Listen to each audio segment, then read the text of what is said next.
At 4:17 in the morning, Eastern Time, a U.S. Navy destroyer sitting inside the Strait of Hormuz went blind. Not damaged, not hit, blind. For 90 seconds, every radar screen on the bridge flickered into static. The Combat Information Center went quiet in the way rooms go quiet when trained sailors realize something is very wrong. Officers reached for backup systems. The backup systems hesitated. 90 seconds is nothing in civilian life. 90 seconds in a contested waterway, 17 miles from Iranian territory, with a presidential blockade order less than 12 hours old, 90 seconds is an eternity. When the screens came back, the picture had changed. 14 Iranian fast attack boats were already inside the American exclusion zone. Small hulls, fast engines, the kind of boats that swarm a destroyer and disappear before a missile can lock. Every officer on that bridge had trained for this exact scenario. Every officer knew what came next. Except what came next didn't happen. The boats weren't turning toward the destroyer. They weren't fanning out into attack formation. They were moving in a tight column, hugging the Iranian coastline, engines pushed hard, heading somewhere else. Heading past the American warship like it wasn't even there. The captain didn't fire. He couldn't. There was no target behavior to respond to. Just 14 boats moving with purpose, escorting something the destroyer could not yet see. 3,000 miles away, in a windowless room under the West Wing, a phone started ringing. It was 3:14 a.m. in Washington. The chairman of the Joint Chiefs was already awake. He had been awake for 6 hours. And he was about to place the call that every president dreads. Because to understand why the Pentagon panicked at 4:17 that morning, you have to go back 11 hours. Back to the moment Donald Trump picked up a pen at dawn and signed the order that was supposed to bring Iran to its knees. The order that, instead, walked America into the trap. The pen moved across the paper at 5:02 a.m. No cameras, no press pool, just Trump, the National Security Advisor, and a Navy aide holding a leather folder that hadn't left the Situation Room in 6 hours. The document inside was 3 pages long. The first page reinstated the Strait of Hormuz blockade. The second listed the enforcement rules of engagement. The third was a classified annex, the part that mattered. The annex was the whole point, because on paper, this looked like a repeat of 2019. Tankers stopped, Iranian oil exports throttled, a financial squeeze designed to force Tehran back to the negotiating table before the summer driving season pushed gas prices past $5 a gallon. Standard playbook, familiar pressure. But the classified annex changed the math. It authorized the U.S. Fifth Fleet to inspect, board, and, if necessary, seize any vessel suspected of carrying Iranian crude, regardless of flag, regardless of destination, regardless of whether that vessel was Chinese, Russian, Indian, or Emirati. That's not a blockade, that's a chokehold. Inside the room, the logic was clean. Iran's economy was already bleeding. Inflation running above 40%, the rial in freefall, fuel subsidies eating the treasury alive. The Pentagon's own wargaming, run 3 times in the previous 90 days, produced the same result every single time. Iran could not survive 30 days of a hard blockade. Not 30, not 20, maybe not even 15 before the streets turned on the regime. That was the bet. Squeeze the oil, break the currency, force the collapse from within. And the intelligence supporting the bet was strong. The Fifth Fleet had been quietly repositioning for 6 weeks. 2 additional destroyers had moved into the Gulf under the cover of a scheduled exercise. A carrier strike group was parked in the Arabian Sea, close enough to strike, far enough to stay out of missile range. Space Command had reallocated 3 reconnaissance satellites to full-time coverage of Iranian naval bases at Bandar Abbas and Chabahar. Washington had rehearsed this. Washington had modeled this. Washington believed it knew exactly how Iran would respond. The model said Iran had 3 options.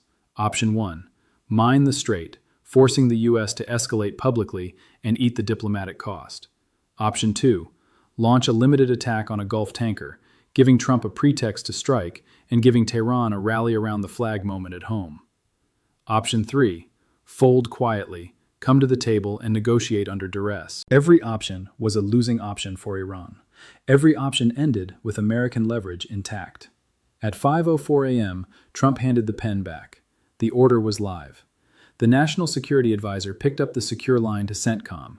Within 11 minutes, the Fifth Fleet commander had the authorization on his desk in Bahrain. Within 22 minutes, the first inspection vessel was underway. The Pentagon watched the clock. They expected an Iranian response within 6 hours, maybe 8. A statement from the supreme leader. A missile test. A minefield. 6 hours passed. Nothing. 8 hours passed. Nothing. At the 10-hour mark, an analyst at the National Reconnaissance Office pulled up satellite imagery of Bandar Abbas and frowned. The Iranian fast attack boats, the ones the war games said would swarm out to challenge American ships, were still tied to their piers. Every single one. That's when the first quiet alarm went off. Not because Iran had done something, because Iran had done nothing. Nothing visible. Nothing that fit any of the three predicted models. Tehran wasn't following the script. Tehran was writing a different one. And by the time Washington understood which script Iran was actually running, it was already too late to stop it. The first anomaly showed up on a screen in Colorado, Buckley Space Force Base, 2:41 p.m. local time. An imagery analyst named, well, we'll never know her name, because that room is classified down to the carpet fibers. What we know is what she saw. 12 commercial tankers, sitting in the Gulf of Oman, suddenly began moving in coordinated formation, not toward the Strait of Hormuz, away from it, toward a stretch of Iranian coastline that, on every American map, was marked as inactive. She flagged it. Her supervisor flagged it up. Within 40 minutes, the imagery was on a desk at the Office of Naval Intelligence in Suitland, Maryland, and the officer who opened that file did something rare. He stood up. He walked out of his office. He went 2 doors down and pulled his director into a conference room with no windows. Because the officer had seen those 12 tankers before. Not the same ships, the same signature. Ghost Fleet. For the past 3 years, Iran had been quietly assembling a shadow tanker network. Old hulls, reflagged in Panama, Liberia, the Marshall Islands, transponders that turned off at will, ownership traced through shell companies in Hong Kong, Dubai, and a single P.O. box in Yerevan, Armenia. American sanctions had chased this fleet across every ocean for years. It kept growing anyway. But this was different. This wasn't the Ghost Fleet running from sanctions. This was the Ghost Fleet activating. The 12 tankers weren't heading into Hormuz. They were heading into a place called Jask, a small Iranian port, 220 miles east of the strait, on the wrong side of the choke point.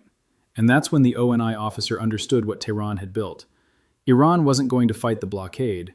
Iran was going to go around it. For 8 years, quietly, without a single press release, Iran had been constructing a pipeline, a 1,000-kilometer overland crude line from the massive oil fields at Goree on the Persian Gulf side, all the way across the country to Jask on the Gulf of Oman side. Completed, pressurized, operational, capable of moving 300,000 barrels a day, with room to scale to 1 million. Every barrel that left Jask bypassed the Strait of Hormuz entirely. Every barrel that left Jask bypassed the U.S. Fifth Fleet's inspection zone entirely. Every barrel that left Jask went straight into the Indian Ocean, where American warships had no legal authority to board flagged commercial vessels without an act of war. Trump's blockade sealed a door Iran had already stopped using, and the 12 tankers weren't the only piece. Satellite imagery pulled from the previous 48 hours showed something even more disturbing. 3 Chinese-flagged vessels, VLCCs, very large crude carriers, each capable of holding 2 million barrels, were already parked off Jask, waiting, engines cold, papers filed, insurance documented through a Shanghai maritime consortium that, on paper, had no Iranian ties whatsoever. They had been there for 6 days. 6 days meant Beijing knew. 6 days meant Beijing knew before Trump signed the order. 6 days meant somebody, somewhere in the American intelligence chain, had missed a signal that was sitting in plain sight on a commercial shipping database. By 3:20 p.m. Eastern, the Director of National Intelligence had the report. By 3:34, the National Security Advisor had it. By 4 o'clock, it was in the President's daily brief, marked with the red border that means, read this before anything else. The Situation Room was reconvened at 4:15. Because the pipeline and the Ghost Fleet were bad enough, but then somebody, sitting at the end of the conference table, raised a different question. A quieter question. A question nobody had wanted to ask yet. If Iran had built a workaround this large, this coordinated, this expensive, how had they known, months ago, exactly where every American ship in the Gulf would be positioned today? Because bypassing a blockade requires knowing the blockade's blind spots. And the Ghost Fleet wasn't just moving away from Hormuz. It was moving away from Hormuz along a route that stayed outside every American radar horizon for the entire transit. That kind of routing doesn't come from luck. That kind of routing comes from eyes in the sky. And the Shadow Fleet wasn't the biggest problem sitting on that conference table. The biggest problem was flying 40,000 feet above it, and it wasn't American. The technical name is Condor FKA. It's a Russian radar imaging satellite, roughly the size of a small van, launched quietly from Vostochny Cosmodrome, parked in a low Earth orbit that crosses the Persian Gulf twice a day. On paper, it belongs to Roscosmos. In practice, its data feed has 3 subscribers: the Russian Ministry of Defense, a research institute in St. Petersburg, and, according to a signals intercept the NSA had been sitting on for 11 weeks, a naval command center in Bandar Abbas. The Iranians weren't hacking it, they were paying for it. The intercept had been flagged in early spring. It was buried in a queue behind Ukraine traffic, behind China-Taiwan chatter, behind a dozen higher priority streams. A junior analyst had summarized it in 4 lines. The summary said Iran had negotiated commercial access to a Russian Earth observation platform. It did not say Iran was using that platform to track the U.S. Fifth Fleet in real time. That understanding came later. It came at 4:47 p.m. Eastern, on the day of the blockade, when a signals officer at Fort Meade pulled the raw feed and cross-referenced it against the movement pattern of the Iranian Ghost Fleet. The Ghost Fleet wasn't moving randomly. It was moving in the exact windows when U.S. reconnaissance coverage was thinnest, the 12-minute gaps between American satellite passes. Someone was telling Iran when to move. The Condor's radar imaging capability is not classified science fiction. It can see through cloud cover. It can see at night. It can spot a warship's hull to within about 1 meter of accuracy. It cannot read the name on the side of the ship. It doesn't need to. In the Gulf, at that moment, there were only 3 American destroyers and 1 carrier group. Their silhouettes are known. Their patrol boxes are known. Feed the Condor's radar returns into a decent maritime tracking algorithm, and you get a live position update on every U.S. capital ship in the region, refreshed every 90 minutes. Iran had that feed. Iran had had that feed for months, and it was worse than that, because a signals officer at Fort Meade also noticed something in the metadata. The Condor wasn't sending its data straight to Bandar Abbas. It was routing through a ground station outside Beijing first, a commercial relay operated by a Chinese state-owned satellite firm. From Beijing, the feed was compressed, encrypted, and forwarded to Iranian naval intelligence on a secure line that Chinese engineers had helped build the previous year. 3 flags, 1 picture. Russia was providing the eyes, China was providing the pipe, Iran was providing the ships, and every American movement in the Gulf, for weeks, maybe months, had been mapped, timed, and studied by a system Washington had not detected. At 5:11 p.m. Eastern, the director of the NSA walked into the Situation Room without knocking. He did not sit down. He handed the National Security Advisor a single-page document, watched him read it, and waited. The NSA has a protocol for how briefings are delivered in a crisis. This wasn't that protocol. This was faster. The room went still in a way that people who've been in that room describe with the same word every time: cold. Because the blockade had been designed against a country, and in the space of 1 afternoon, the Pentagon was learning it wasn't fighting a country. It was fighting a network, an interlocking system in which Iran's weakness, its economy, its isolation, its inability to project power beyond the Gulf, was being compensated for by 2 nuclear-armed partners with global reach. You cannot blockade a network the same way you blockade a country. A country has borders. A network has redundancies. Cut one line, another opens. Squeeze one asset, another compensates. That's the entire theory of the axis Russia, China, and Iran had been quietly stitching together since the sanctions wars of the last decade. By hour 6 of the blockade, the Pentagon realized they weren't fighting one country. They were fighting a system. And systems are much, much harder to break than countries. The National Security Advisor set the paper down. He looked around the room, and he said the sentence that would define the next 6 hours. He said, "We need to talk about what happens if the sanctions don't work anymore." Here's the number that stopped the room cold: 78%. That's the share of Iranian trade, as of this year, that now moves entirely outside the US dollar system, outside SWIFT, outside the Western banking rails that Washington spent 30 years building into a weapon. In 2019, when Trump ran the first maximum pressure campaign, that number was closer to 35%. In 2015, it was under 15. Iran didn't get richer. Iran got wired differently. And the wiring didn't happen by accident.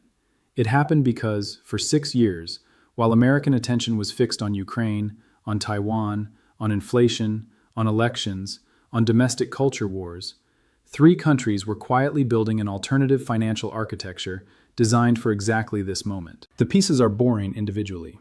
Ruble-yuan settlement agreements. A Chinese cross-border payment system called CIPS that now clears roughly $170 billion a day. Iranian oil sold in yuan, converted to gold through Shanghai, then repatriated through Dubai gold houses that don't answer American subpoenas. Barter arrangements, actual barter, in the year 2026, where Iranian crude leaves JASC and Chinese manufactured goods arrive at Bandar Abbas, and no bank transaction touches either transaction. Every one of those workarounds was legal somewhere. None of them touched the dollar. All of them were invisible to the enforcement architecture Trump's blockade was designed to leverage. The sanctions weapon didn't fail because it was weak. It failed because the target had spent 6 years building around it. And this is the part that Washington had trouble saying out loud in the Situation Room. Because saying it out loud meant admitting something uncomfortable. It meant admitting that the primary tool of American foreign policy for the last 20 years, financial coercion, backed by the dollar's role as the world's reserve currency, had been quietly hollowed out. Not gone, hollowed. The dollar still moves 90% of global trade in aggregate. American banks still control the plumbing most of the world depends on. But for the specific countries America wants to pressure, Iran, Russia, North Korea, increasingly parts of the Chinese economy, the coercive edge has dulled. There are now real, functional alternatives, slower alternatives, more expensive alternatives, but alternatives that exist, that clear, that settle, and that grow more capable every year. The 2019 blockade worked in 90 days because Iran had no exit valve. The 2026 blockade, the one Trump signed at dawn, was going to run into an exit valve within 12 hours. And here's the second thing Washington had to confront. The dollar hollowing wasn't just an Iran problem, it was a template. If Iran could ride out a maximum pressure campaign by running yuan-denominated oil sales through a network of shell companies routed through Beijing and settled in Shanghai gold, then every other country under American sanction was watching, learning, copying. The blockade was supposed to send a message to the world about American power. Instead, in real time, it was sending a very different message. It was sending a demonstration that the American financial hammer could be dodged, slowly, expensively, but dodged. Every foreign minister in every capital that mattered was watching JASC, watching those 3 Chinese VLCCs sit quietly, engines cold, waiting to load Iranian crude that the U.S. Navy had no way to stop. And they were all doing the same math. If it works for Tehran, it works for us. That's the reframe. That's the thing about this crisis that made it different from every other Gulf standoff of the last 40 years. The Strait of Hormuz was not the real battlefield. The real battlefield was the belief, held by governments and markets around the world, that American economic pressure was decisive. That belief was being tested in real time, and the test was not going well. The National Security Advisor understood this. The Treasury Secretary understood this. The President's political team understood this differently. They understood that if gas prices spiked and the blockade produced nothing, the political cost at home would be enormous. Midterms were coming. The polling was already fragile. Which brings us to the phone call, the one that happened at 3:14 a.m. The one that came, according to 2 sources who were in the room, from the President himself. The call came in on the yellow phone. Every president has one. It sits on a small side table in the residence, next to the reading chair. It has no dial. It has no buttons. When it rings because the National Security Advisor, or the Chairman of the Joint Chiefs, or the Director of National Intelligence has decided the President needs to be awake, right now, this minute, no waiting. At 3:14 a.m., Trump picked it up on the second ring. The voice on the other end was the Chairman of the Joint Chiefs. He spoke for 90 seconds. He laid out what the Fifth Fleet had seen. He laid out the Ghost Fleet, the JASC pipeline, the Condor satellite, the Chinese VLCCs waiting offshore. He did not editorialize. He did not offer a recommendation. That was not his job at that moment. His job was to make sure the Commander-in-Chief had the picture before the Situation Room reconvened at 4 o'clock. Trump listened. Then he asked one question. According to 2 people briefed on the call afterward, he asked whether the military option, a limited strike on the JASC terminal, was still on the table. The chairman said yes, technically yes. Then he explained why the answer was actually no. A strike on JASC would hit Iranian infrastructure. That was manageable. What would not be manageable was the collateral damage. The 3 Chinese VLCCs sitting off the coast were, under international maritime law, sovereign Chinese vessels. Sinking them, or even damaging them, would be a direct act of war against the People's Republic of China. Beijing had positioned those tankers precisely so that any American strike would have to choose between missing the target or hitting a Chinese flag.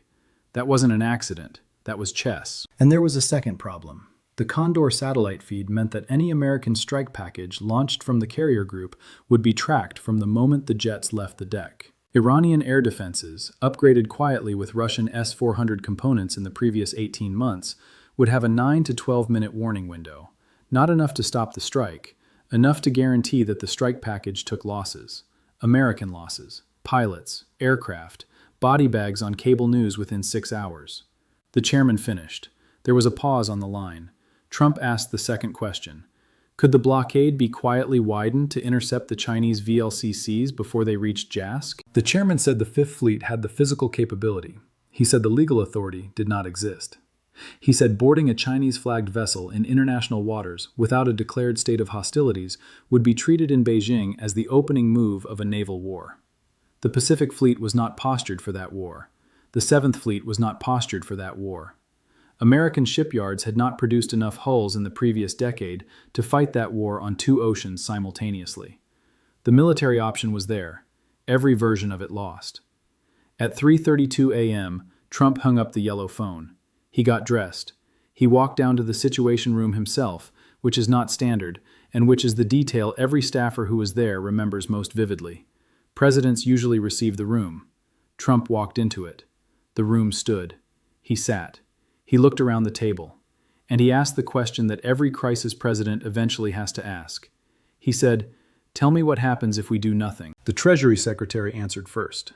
Doing nothing meant the Ghost Fleet loaded at Jask within 72 hours.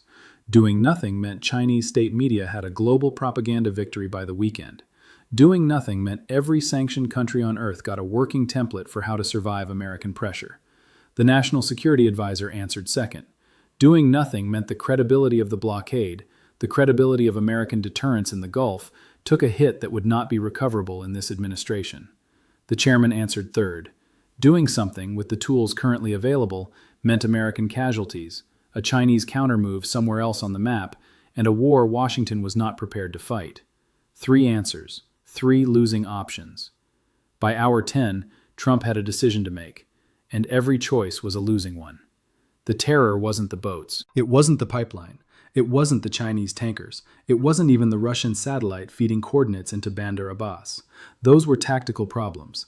Tactical problems have tactical solutions, given enough time and enough hulls and enough political will to absorb the cost. The terror was something quieter, and it landed in the Situation Room around hour 11 in the form of a single sentence spoken by an analyst from the Office of Net Assessment, the small, deliberately obscure Pentagon shop whose only job is to think about the long war. He said, "They can do this indefinitely." That was the sentence.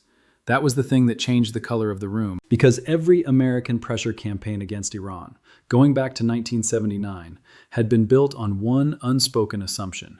The assumption was that Iran, eventually, would run out. Run out of money, run out of oil buyers, run out of political cohesion, run out of the patience of its own people. Time, in every American war game, was on Washington's side. The 4:17 a.m. radar blackout and everything the intelligence community learned in the 12 hours after broke that assumption. Iran was not running out. Iran had built a system that could move 300,000 barrels a day through Jask, scale it to 1 million within 18 months, settle every transaction outside the dollar, insure it through Chinese and Russian consortiums, and defend it under the political umbrella of 2 nuclear powers who now had a vested interest in Tehran's survival. The blockade had an expiration date. Iran's workaround did not. That's what terrified Washington. Not that Iran had won a round, that Iran had demonstrated in 12 hours that the entire American theory of leverage in the Gulf had a shelf life, and the shelf life was shorter than anyone in that room had allowed themselves to believe. The implications rippled outward from there.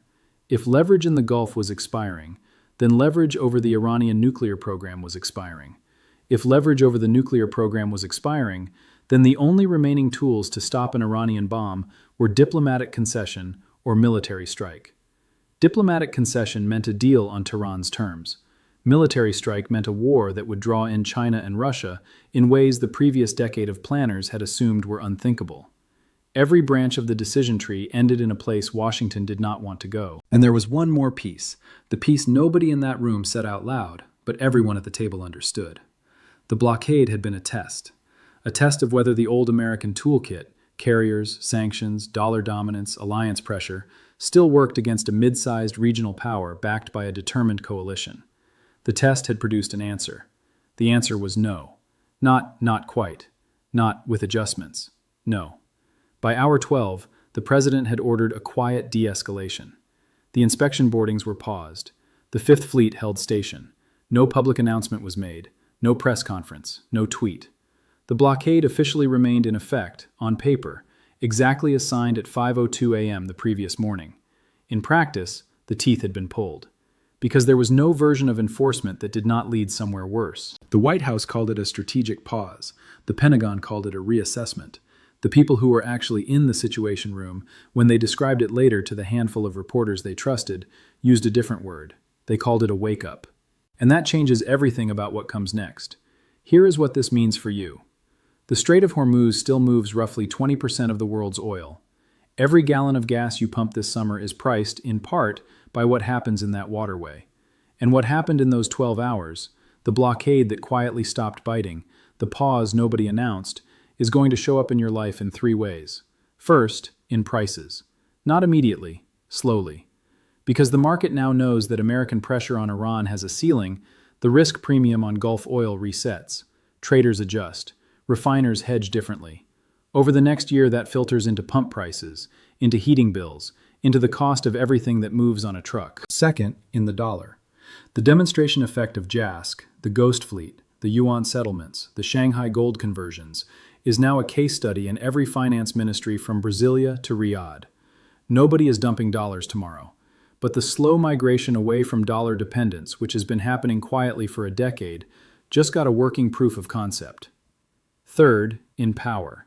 The kind that decides whether the 21st century belongs to the country you live in or to a coalition of countries that spent the last decade preparing for a moment exactly like this one.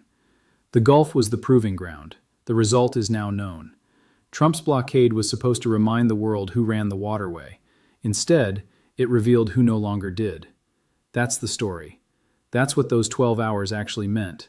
Not a crisis that ended, a curtain that lifted. And the question now, the one Washington is quietly asking behind closed doors, and the one worth asking here, is whether America adapts to this new picture, or whether it keeps reaching for tools that have already stopped working. What do you think should happen next?